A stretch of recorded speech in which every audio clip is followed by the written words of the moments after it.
마음에 전화를 하면 아름다운 너의 목소리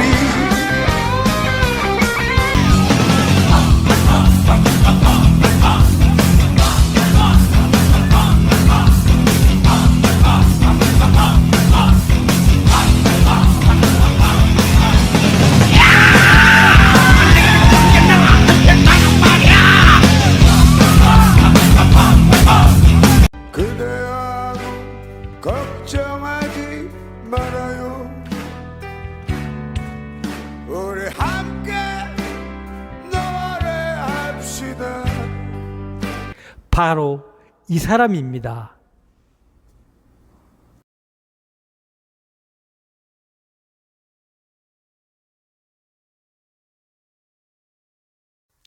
어서 오십시오. 김호중 공장장님. 다시 출연해 주셔서 감사드립니다. 뭘요? 저도 여기에 와 상대 진영의 목소리를 널리 들을 수 있으니 좋습니다. 저는 이 방송 기획 때문에 김호준 뉴스공장 방송을 자주 듣게 되었는데 저 또한 좌파 인사들의 생각이 어떠한지를 더 잘 알게 되어 좋습니다. 공장장님은 유머러스 하시기 때문에 방송이 재미도 있는데 사실 공장장님은 지적인 면도 뛰어나신 것 같아요. 제가 지적이라고요? 하하하 고맙습니다. 무엇보다 공장장님은 부정선거에 대해 잘 아시잖아요. 박근혜 대통령이 당선된 2012년 대선에서 부정선거 의혹을 제기하셨잖아요. 더 프렌이라는 영화까지 제작하신 걸로 아는데요.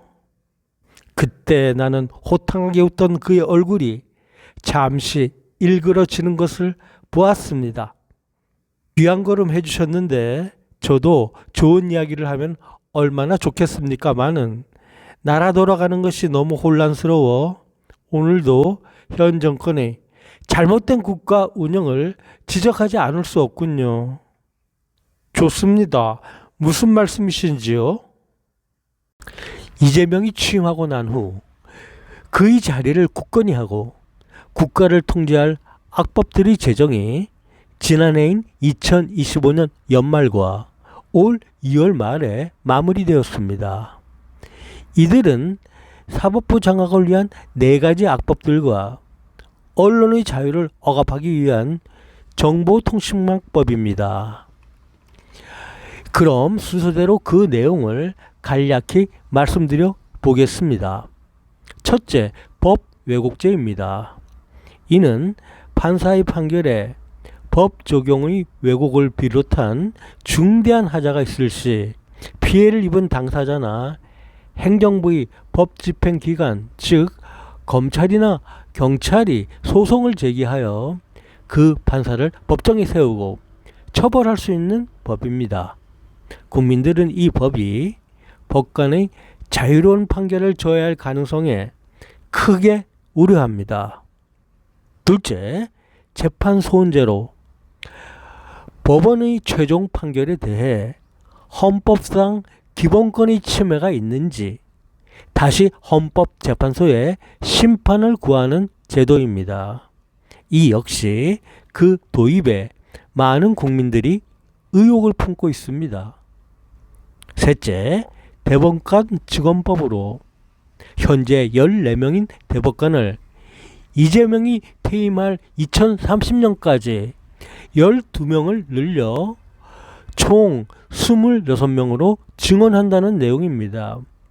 2배 정도 되죠? 이렇게 되면 한마디로 대통령이 원하는 대법관들이 대법원을 지배하게 될 것입니다.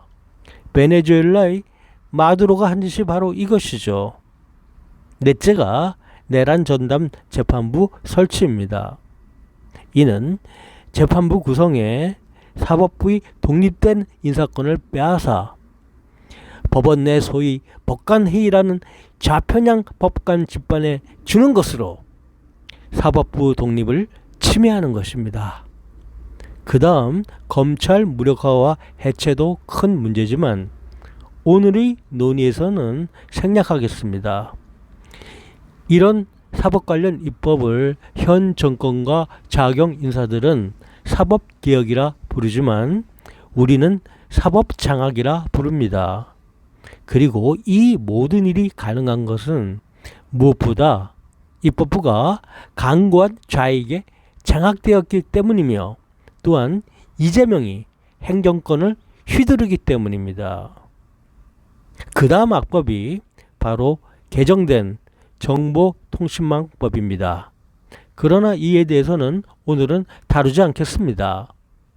자, 그럼 법 왜곡죄에 대해서는 좌파 인사들은 어떤 주장을 하는지 바로 공장장님 방송을 통해 살펴보겠습니다.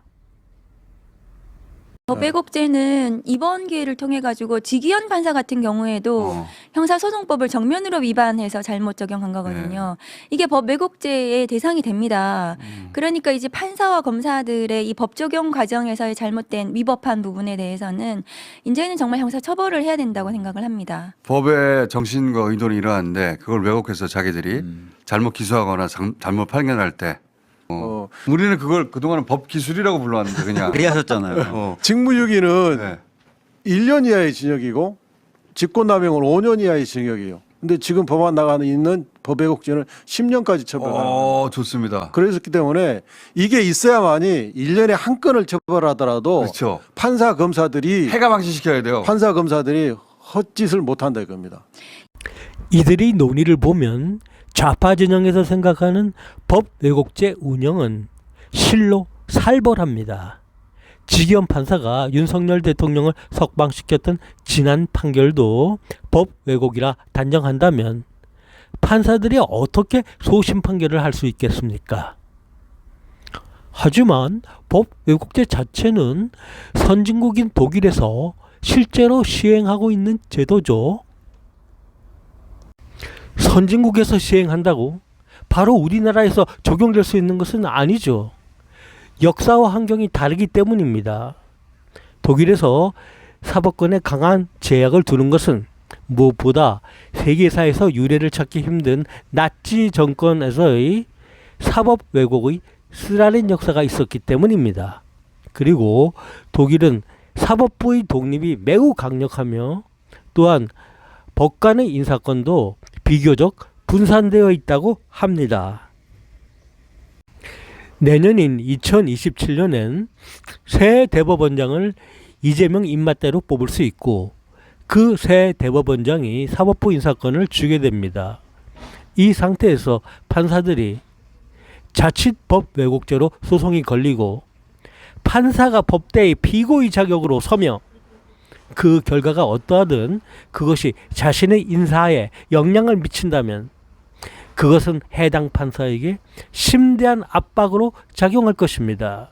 이런 판국에 판사들이 어떻게 독립적 판결을 할 수 있겠습니까? 이때 내가 그의 표정을 흘낏 보니 패가 망신시켜라 라고 한 자신의 발언이 좀 민망한지 다소 주눅이 든 듯 하였습니다. 그리고 여기서 제가 꼭 분명히 하고 싶은 점은 이 방송에 나온 좌파 인사들은 상권 분립에 대한 이해가 매우 피상적이라는 것입니다. 법관의 재판에 대해서는 설사 잘못이 있다 하여도 이처럼 외부의 기관이나 사람들이 마구잡이로 개입하여 처벌하지 못하고 법원 내 평가를 비롯한 여타 제도적 방식으로 제재되는 것이 국제적 통례입니다. 이는 국회의원이 입법을 잘못하여 헌재에서 위헌 판결을 받고 또 비록 그 입법이 관련자들에게 큰 피해를 입혔다 하여도 형사처벌되지 않는 이치와 같은 것입니다. 대통령의 경우도 마찬가지입니다. 작게는 사면권에서 크게는 전쟁 선포에 이르기까지 이런 행위들의 잘못이 있다고 판단되어도 이들은 헌법적 장치에 의하여 저지될 뿐입니다. 이것이 국민이 대통령에게 부여한 권위입니다. 이에 대하여 저희 USK는 대한민국 헌법학회 최고 권위자 중 한 분이신 중앙대 이인호 교수님의 견해를 방송으로 소개해드린 바가 있습니다. 이 방송 출연자들은 부디 헌법 공부를 제대로 다시 하시기 바랍니다. 그 다음 재판소원법에 대하여 말씀드리겠습니다. 이 역시 헌재의 구성이 현재 크게 좌익으로 기울어져 공정 판결을 기대하기 힘들다는데 문제의 본질이 있습니다. 하지만 사람들이 애초에 부작용으로 크게 걱정했던 재판소원 과잉 사태는 일어나지 않았습니다. 그럼 무슨 큰 문제가 있겠습니까? 국민 권리를 보장하는 장치를 한 번 더 만든 것인데요. 하하하. 예, 저도 알아보았더니 공장장님 말씀처럼 재판소원으로 헌재 과부하가 걸리고 재판 과정이 길어지는 부작용은 별로 일어나지 않았습니다. 헌재에서 단호히 재판소원 남발을 차단했기 때문입니다. 자신들이 업무 과정부터 피해야 했을 테니 말이죠. 그러나 이 재판소원제는 무엇보다 나중에 제기될 수 있는 그 단 한 사람의 건이 문제가 되지 않겠습니까? 이때 그의 표정은 정통으로 화살을 맞은 짐승과도 비슷했습니다. 자, 그럼 이제 대법관 증언 문제를 제기해 보겠습니다. 저는 뉴스공장에 출연한 좌파의 실력자들이 어떻게 변명하는지 유심히 살펴보았습니다. 대법관 증언의 핵심적인 이유가 뭡니까? 이게 대법관 증언이 계속 대법원에서 그랬잖아요. 일 많다고. 일 많다고. 또한 이것은 지난번에 판결한 것처럼 대법원의 숫자가 적게 되면 한 몫을 낸다 이것이지. 이게. 다양성이 반영되지 않고. 한 몫을 내기 어렵죠. 하하하, 양분함 의원님 변명도 공색하셨나 보네요. 대법관의 수가 늘어나면 다양한 의견을 가진 대법관의 수, 그 수가 늘어나는 것은 맞겠지만 그 비율은 늘어나지 않습니다. 저희 교회는 나머지 대법관의 자리에 좌파 인사들을 앉히겠다는 고백으로밖에는 들리지 않는군요. 하하하. 이와 같은 사법악법들의 제정으로 사법부는 마침내 정권에 거의 장악당하게 생겼습니다. 그래서 좌파 소신을 갖고 있는 노영희 변호사도 이렇게 말을 하는군요. 그녀의 말을 듣고 있는 좌파 출연자들의 표정도 좋지가 않습니다. 실제 법 왜곡죄 만들어지고 대법관 증언하게 되고 네. 그다음에 이거 재판 소원까지 하게 되니까 자기네들이 이제 더 이상 할 수 있는 게 없는 거예요. 국회에서 법이 통과되어야 이 모든 일도 가능합니다. 또 대법원장을 편파적 인물로 심는 것도 국회의 동의가 있어야 가능합니다. 그렇다면 문제의 핵심은 이재명 당선 빼곤 국회 장악인데 국회 장악은 부정선거로 된 것이니 결국 문제의 핵심은 부정선거입니다. 이 기막힌 현실 앞에 국민들은 거의 실성한 상태가 되었다는 것을 당신은 아십니까?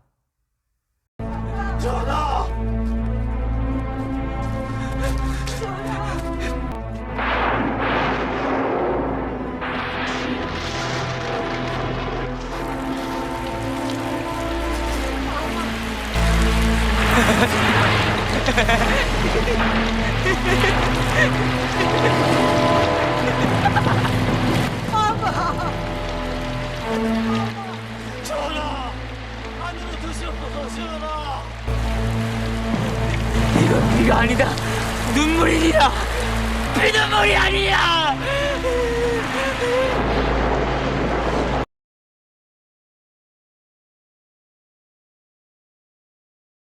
계엄을 성공시키지 못해 미안하다. 이 미친 작자는 사형에 처해야 마땅하다. 나는 그의 얼굴을 빤히 쳐다보며 말했습니다. 모든 문제의 뿌리는 부정선거였습니다. 너만은 알 것 아니니? 아니, 모르겠는데요. 그 순간 나는 폭발했습니다.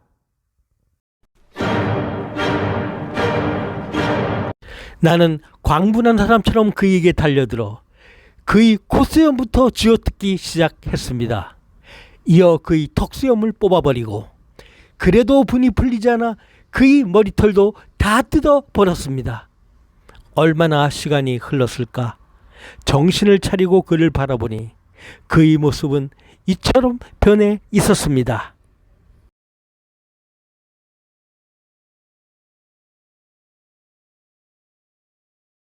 그때 나는 잠에서 깨어났습니다.